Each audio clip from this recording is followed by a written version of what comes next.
श्री लक्ष्मी। जय श्री कृष्ण।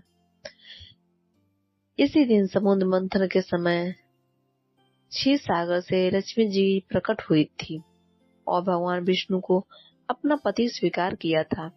कथा इस प्रकार है। एक बार भगवान शंकर के अंशभूत महर्षि दुर्वासा पृथ्वी पर विचर रहे थे। घूमते घूमते वे एक मनोहर वन में गए। वहाँ एक विद्याधर सुंदरी हाथ में पारिजात पुष्पों की माला लिए खड़ी थी। वह माला दिव्य पुष्पों की बनी हुई थी। उसकी दिव्य गंध से समस्त वन प्रांत सुवासित हो रहा था। दुर्वासा ने विद्याधरी से वह मनोहर माला मांगी। विद्याधरी ने उन्हें आदर पूर्वक प्रणाम करके वह माला दे दी।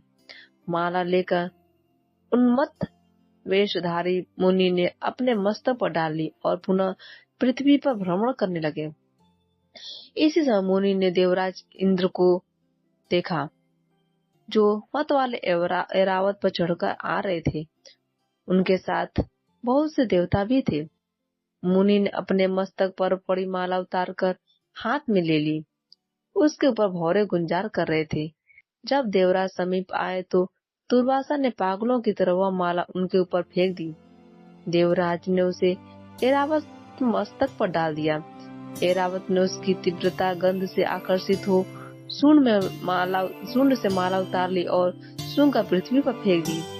यह देखकर दुर्वासा क्रोध से जल उठे और देवराज इंद्र से इस प्रकार बोले, अरे ओ इंद्र, ऐश्वर्य के घमंड में तेरा हृदय दूषित हो गया है। तुझ पर जड़ता छा रही है। तभी तो मेरी दी हुई माला का तूने आदर नहीं किया। वह माला नहीं, श्री लक्ष्मी जी का धाम थी। माला को लेकर तूने प्रणाम तक नहीं किया। इसलिए तेरे अधिकार में स्थित तीनों लोकों की लक्ष्मी शीघ्र ही अदृश्य हो जाए। यह शाप सुनकर देवराज इंद्र घबरा गए और तुरंत ही ऐरावत उतरकर मुनि के चरणों में पड़ गए। उन्होंने दुर्वासा को प्रसन्न करने की लाख चेष्टाएं की, किंतु महर्षि टस से मस न हुए। उल्टे इंद्र को फटकार वहां से चल दिए। इंद्र भी ऐरावत पर सवार हो अमरावती को लौट गए। तब से तीनों लोकों की लक्ष्मी नष्ट हो गई। इस प्रकार त्रिलोकी में श्रीहीन एवं स्तवरहित हो जाने पर दानवों ने देवताओं पर चढ़ाई कर दी। देवताओं में अब उत्साह कहाँ रह गया था। सबने हार मान ली।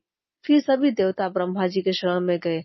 ब्रह्मा जी ने उन्हें भगवान विष्णु के शरण में जाने की सलाह दी तथा सबके साथ वे स्वयं भी क्षीर सागर के उत्तर तट पर गए।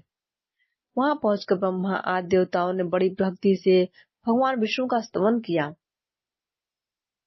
भगवान प्रसन्न होकर देवताओं के सम्मुख प्रकट हुए। उनका अनुपम तेजस्वी मंगलमय विग्रह देखकर देवताओं ने पुनः स्तवन किया। तत्पश्चात भगवान ने उन्हें क्षीर सागर को मथने की सलाह दी और कहा, इससे अमृत प्रकट होगा।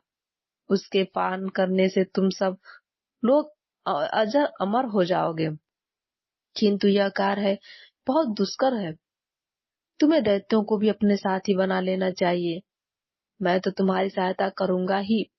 भगवान की आज्ञा पाकर देवगण दैत्यों की संधि करने, अमृत प्राप्त की प्रयास करने के लिए वे भांति भांति की औषधियां लाए और उन्हें क्षीर सागर में छोड़ दिया। फिर मंदराचल पर्वत को मथानी और वासुकी नाग को नेति यानी कि रस्सी बनाकर बड़े वेग से समुद्र मंथन का कार्य आरंभ किया। भगवान ने वासुकी की पूंछ की ओर देवताओं के को मुख की ओर दैत्यों को लगाया। मंथन करते समय वासुकी की निश्वास अग्नि से झुलसकर सभी दैत्य निस्तेज हो गए और सभी उसी निश्वास वायु से विक्षिप्त होकर बादल वासुकी की पूंछ की ओर बरसते रहे, जिससे देवताओं की शक्ति बढ़ती गई। भक्त वत्सल भगवान विष्णु स्वयं कच्छप रूप धारण कर क्षीर सागर में घूमते हुए मंदराचल के आधार बने हुए थे। वे ही एक रूप में देवताओं में और एक रूप में दैत्यों में मिलकर नागराज को खींचने में भी सहायता देते थे तथा एक अन्य विशाल रूप से जो देवताओं और दैत्यों को दिखाई नहीं देता था, उन्होंने मंदराचल के ऊपर से दबा रखा था। इसके साथ ही वे नागराज वासुकी में भी बल का संचार करते थे और देवताओं की भी शक्ति बढ़ा रहे थे। इस प्रकार मंथन करने पर क्षीर सागर से क्रमशः कामधेनु, वारुणी देवी, कल्पवृक्ष और अप्सराएं प्रकट हुई। इसके बाद चंद्रमा निकले, जिन्हें महादेव जी ने अपने मस्तक पर धारण किया। फिर विष प्रकट हुआ, जिन्हें नागों ने चाट लिया। तदंतर अमृत का कलश हाथ में लिए धन्वंतरी का प्रादुर्भाव हुआ, जिससे देवताओं व दानों को भी बड़ी प्रशंसा हुई। सबके अंत में क्षीर समुद्र से भगवती लक्ष्मी देवी प्रकट हुई। वे खिले हुए कमल के आसन पर विराजमान थी। उनके अंगों में दिव्य कांति सब ओर प्रकाशित हो रही थी। उनके हाथ में कमल शोभा पा रहा था। उनका दर्शन कर देवता और महर्षिगण प्रसन्न हो गए। उन्होंने वैदिक श्री सूक्त का पाठ करके लक्ष्मी देवी का स्तवन करके दिव्य वस्त्राभूषण अर्पित किए। वे उन दिव्य वस्त्राभूषणों से विभूषित होकर सबके देखते देखते अपने सनातन स्वामी श्री विष्णु भगवान के वक्षस्थल में चली गए। भगवान को लक्ष्मी जी के साथ देखकर देवता प्रसन्न हो गए। दैत्यों की बड़ी निराशा हुई। उन्होंने धन्वंतरी के हाथ से अमृत का कलश छीन लिया, किंतु भगवान ने मोहिनी स्त्री के रूप में उन्हें अपनी माया द्वारा मोहित करके सारा अमृत देवताओं को ही पिला दिया। तदंतर इंद्र ने बड़ी विनय और भक्ति के साथ श्री लक्ष्मी जी ने देवताओं को मनोवांछित वरदान दिया। कथा यहीं पर समाप्त होती है।